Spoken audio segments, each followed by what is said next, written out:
Hello YouTube, good afternoon. Hopefully you enjoyed that video. It was a really fun solo. It was pretty challenging. I've never done that much off-route type of stuff by myself. The top of that peak coming down was a pretty good downhill and definitely a really good uphill. So I did enjoy the trip quite a bit. I'll do a little post recap on my route so you know where I was and how I did it. But I want to give you a couple of thoughts on the gear and things of that nature. So no particular order, but first up, I filmed a video on my iPhone XS, which worked okay. You have to let me know. The wind noise is bad, and I'm sorry for that. The audio quality, I didn't know what it was like. This video was a bit of an experiment. I think the picture quality was good.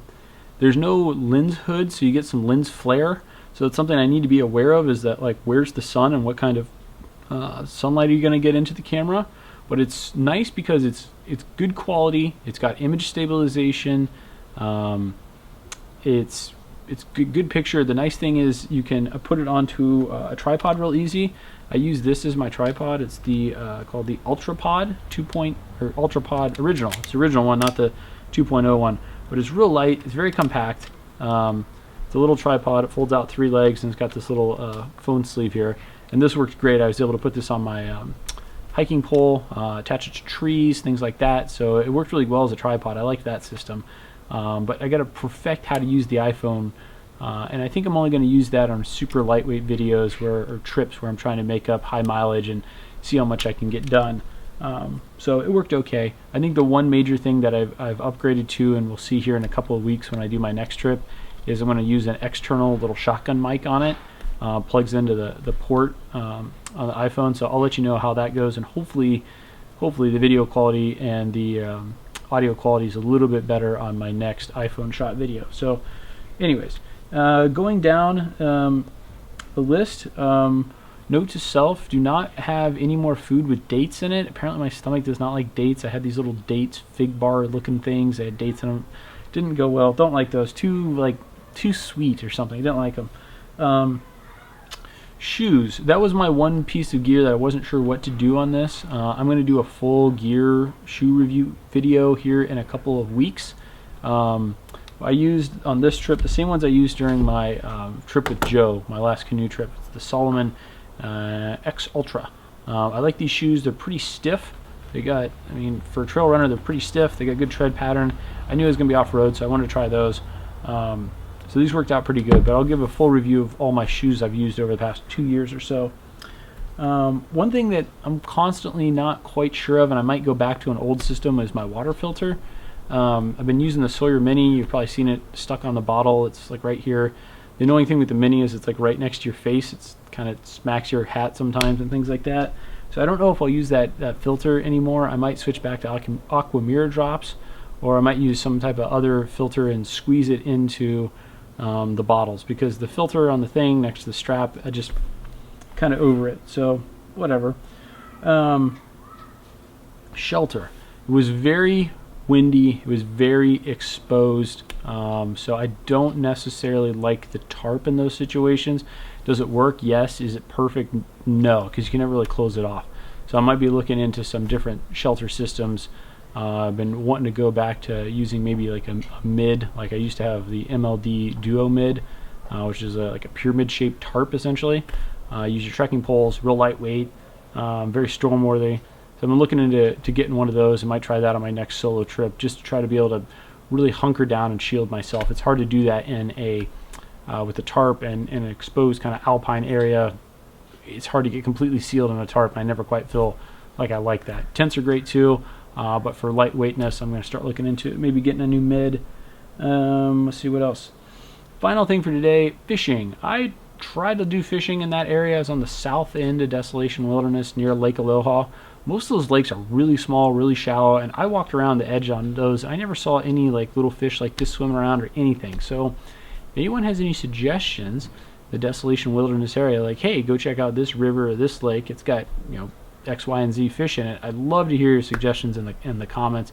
Anyone that's actually been there and gone and fished it. I know there's a few fish guides for the area. I haven't read those yet, but any suggestions from people that have been in the area? I know it's a fairly popular, is like the most popular wilderness area around. but so the fishing may not be the hottest, as in been fished out. But curious to see what people's thoughts are. If you have any questions about the route or about the gear or anything like that, let me know, and I'll do a quick recap on the route here in a sec. So here is a video of where I went hiking. The app I'm using here is called Gaia GPS, spelled Gaia GPS. This is their desktop web version, but they also have an app that I use. You can download maps and use it with your phone's GPS. So here is South Lake Tahoe up here in Northern California, city of South Lake Tahoe.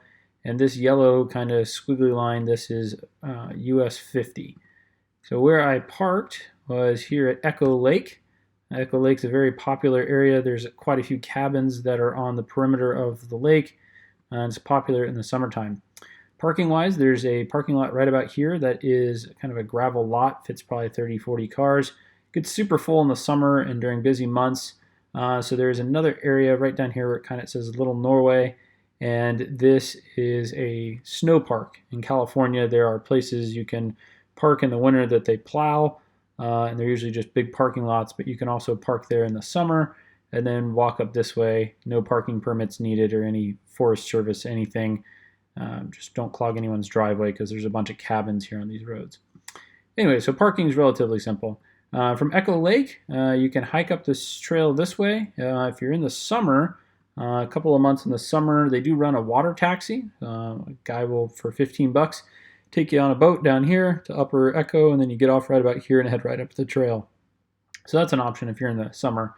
I didn't do that, so I just took this hiking trail, this right here, which is the Tahoe Rim Trail. It's also the PCT. Pretty easy path. It's well marked, hard to get lost on. This is the kind of main uphill part, this section right above Upper Echo Lake. And then on the first day, I branched off, went this way up. Note, once you get past Upper Echo here and Lower Echo, there's really not much water supply unless you come down to this lake. So I went up to this Echo Peak. Once you get here, the trail kind of peters out and you can't see a lot, but it's relatively easy to see Echo Peak. You just go off trail and find it. Angora Peak is a little deceiving. It doesn't look that bad here on the map, but is a little bit more intense when you're there in person. So I might try to go back and get to the top of that summit someday, but just didn't feel like giving that much risk on this particular trip. Anyway, so I came out to probably about right here, but didn't quite make it to the peak of Angora. We come back this way, I made it back to the Tahoe Rim. And then one of the options I had, one of the tallest peaks in the area, is called a Ralston Peak, right down here. It's a pretty good size one, and you definitely see it the whole time you're walking up Echo Lake. It kind of looms over you. So I had an option of going up here, but didn't do that. Might do that next time. I came down to here to Lake of the Woods. Lake of the Woods is a very popular campsite. It's a good-sized lake. It's pretty close to the trailhead. And when you get right here at the base of it, there'll be a couple of signs that say where your designated camp zones are. So I didn't stay there. I kept going up, and then after about here, you run out of trail. And so from here to Waka Lake is all off trail. Aloha Lake is the biggest lake in the Desolation Wilderness. It's very pretty. And I spent the night right here at Waka Lake. So that's where I spent the evening. The next morning I got up and I started coming down south. You'll notice in the video I talked about there's two different routes. There's a little lake here that has a stream that runs down to Pyramid Lake, and there's a little stream here that runs from here down to Geoff Lake. And this, it's hard to tell in the contour line. This is on the east side of Pyramid Peak. It's hard to see, but this is probably the more treacherous of the two. It looks like it might be easier on the map, but I found probably going to be easier to come this other way. So what I did is I stayed here at Waka Lake, I came down around Pyramid Lake, and then I came up this way. This little lake had water in it. I got refilled on water here because what I had originally planned was to do a long peak hike from this lake and go up Pyramid and then continue along Ridge. So I thought this was going to be my last water source for a while, so I filled up here. I kept making my way around the side of the mountain here on Pyramid Peak. Again, this is the south side, up here is the north, and made my way around to Pyramid Peak. This is a very, very steep trail. It's one where the switchbacks go a couple feet this way, a couple feet that way, a couple feet this way, and back and forth. So it is pretty steep. The elevation, it's almost 10,000 at the top. It's like 9,990 feet at the top, so it's pretty high at peak. You can get to it if you wanted to. If you really felt you wanted to get to that peak, you can get to it from Highway 50. But this is like, I think it's 5,000 here, and it's almost like 10,000 here. So you have one heck of an uphill. I might use this as a training hill in the future, but the day hike from 50 up to the top of Pyramid, I can imagine, is quite the hike.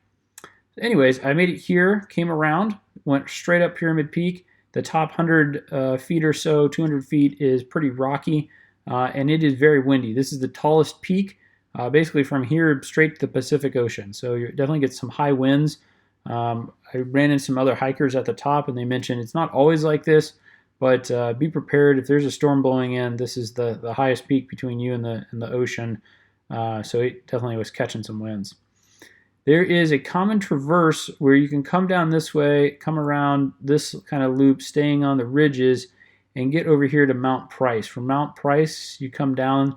There's a bunch of slabby granite work, and then you come down to this, I think it's called Mosquito Pass, and you're on the north end then of Aloha. I decided not to do that. I noticed that with the full pack on, it was just a little bit more of a challenge than what I wanted. It did take me approximately 3 hours to get from Waka up around to this lake and then climb the rest of Pyramid Peak. So that took 3 hours just to get that far. I didn't want to do another 6 hours to get here. So anyways, it is possible though, and I know it's a common traverse. So what I ended up doing is I decided just to explore all of Pyramid Peak. So I came down here and I stopped at this little lake. There's lots of snowfields here and here that were feeding this little lake, so I would imagine in a decent snow year, it's going to have water year-round. You could come up the stream here that flows from this river down to Pyramid Lake. That is another up, but that's the more, I think, challenging way. And then, hard to tell here, but the contours and this field is much steeper than coming up this way. It's still completely possible, just have to do some scrambling. So the second day, I came down here from Pyramid Peak, got some more water at this lake, and then I think I somehow ended up circling around and came down right about here around GF. Made my way back up to Waka, and then from Waka I followed Aloha Shore up and around. This is Aloha again. So I followed that around, and then I ended up staying, I don't know, somewhere here-ish. I was 100 feet, you got to try to be 100 feet away from any water source, but I was somewhere here-ish or somewhere here, hard to really tell. And the next morning I got up, so this has been Monday morning, I got up and just had a short 20-minute little jaunt around there's all kinds of little tiny ponds here too. Made a little jaunt around here, made it back to the trail, and then to make it quicker, instead of going down to Lake of the Woods and back up, I went this way, which is much faster, and I think it took about 2.5 hours from the time I hit the Tahoe Rim Trail to make it all the way back down this red line, and then back down to Echo Lake. There is cell phone for reception in Echo Lake for Verizon, so that does work, and then I made it back to my car. If you have any questions on the route, let me know. Hopefully that would be helpful if anyone wants to repeat that.